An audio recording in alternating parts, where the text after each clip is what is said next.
दोस्तों फिर से स्वागत है आपके नए बाप लाइव जौहर में स्वागत है और जय जौहर जय आदिवासी।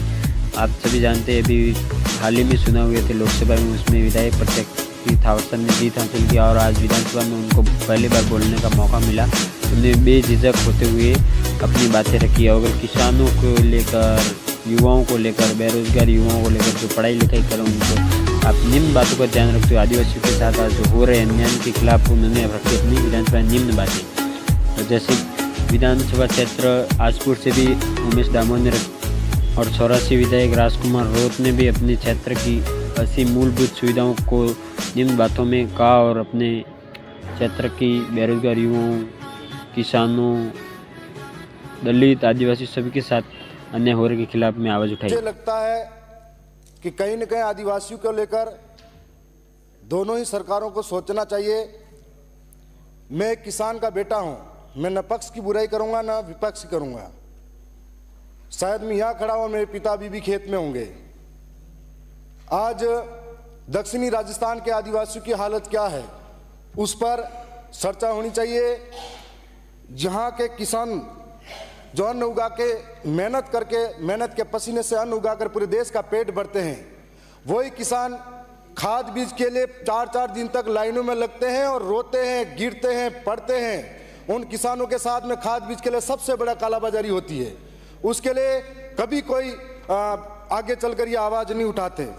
साथ ही अभी बिजली आंख मिचौली का खेल खेल रही है। मोटर चालू करके किसान खेत के अंतिम छोर पर जाता है और मोटर बंद हो जाती है, बिजली चली जाती है, कभी आती है कभी जाती है और कोई निश्चित समय नहीं है। उसके लिए लोड सेटिंग के नाम पर जो बिजली कटौती की जा रही है उसका ना तो प्रचारण वाले अधिकारी और ना ही वितरण वाले अधिकारी संतोष पर जवाब दे पाते हैं। जो साथ ही मैं आपके सामने बताना चाहूंगा कि हर बार हमारे दक्षिणी राजस्थान के अंदर किसान खाद बीज को, जो फसल है उसको उगाते बड़ी मेहनत से, जब बेचने का समय आता है तब वो मंडियां नहीं होने की वजह से या फिर फुटकर व्यापारी के द्वारा खरीदारी होती है, जिसके माध्यम से किसान यहाँ पर 27 रुपये 28 रुपये मंडी का भाव होता है, लेकिन उसी किसान को 18-12 रुपये में अनाज लिया जाता है। वो अपने आप को ठगा हुआ महसूस करके घर तक पहुँचता है।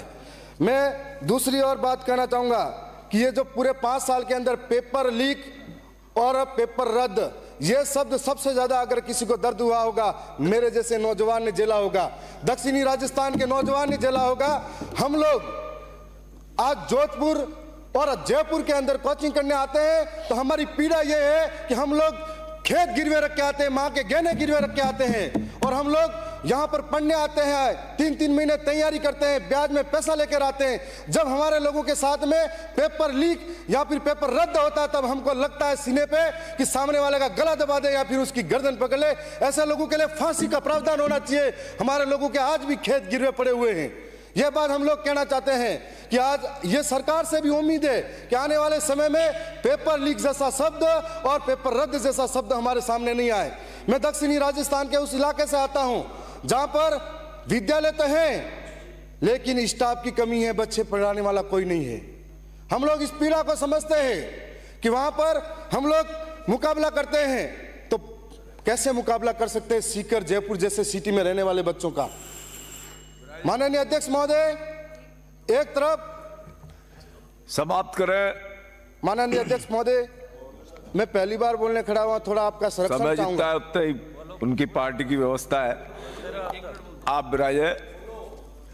माननीय अध्यक्ष महोदय, हमारे वहां पर विद्यालयों की ऐसी हालत है कि एक तरफ वहां पर कॉलेजें खुली हुई है तो 70-80 सीटें हैं और हर साल 8 से 10 हजार 12वीं पास कर से विद्यार्थी जाते हैं। उनके लिए कोई कॉलेज की व्यवस्था नहीं है। स्कूलों के अंदर 80% व्याख्याता के पद खाली पड़े हुए हैं और इस बार सरकार से ये चाहूंगा कि बैकलॉग भर्ती के माध्यम से या जिसने BA BEd MA कर रखी है उनको यहाँ पर लगाए ताकि बच्चे पढ़ सके, नौजवान पढ़ सके और आदिवासी इलाकों में ये उनको फायदा मिल सके। साथ ही एक बात और कहना चाहूंगा कि स्कूल के अंदर दूध वितरण किया जाता है, उस दूध वितरण जो पाउडर का होता है उसकी जगह पे फल फ्रूट वितरण किया जाए ताकि बच्चे खाकर हष्ट-पुष्ट हो सके।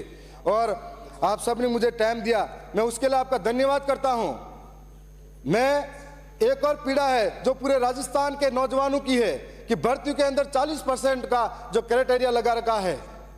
मैं भी बीए, बीएड और एमए करके अभी यहां तक पहुंचा हूं। 40% लगा रखा है। हमारे दक्षिणी राजस्थान के अंदर मूलभूत सुविधाओं का अभाव है। उसके बाद हम कंपटीशन करते हैं, कई बार रह जाते हैं। एक तरफ हमारा बच्चा, हमारा भाई सुबह उठकर गाय भैंसे या फिर घर का काम संभाल कर स्कूल जाता है और दूसरी ओर वापिस आकर घर का काम संभालता है। दूसरी ओर अमीर और पैसे वालों का बच्चा सुबह उठकर काजू बादाम पिस्ते खाता है और सुबह उठकर काजू बादाम पिस्ते खाता है, फिर कोचिंग जाता है, कोचिंग जाकर वापिस आता है। उससे मुकाबला नहीं होगा।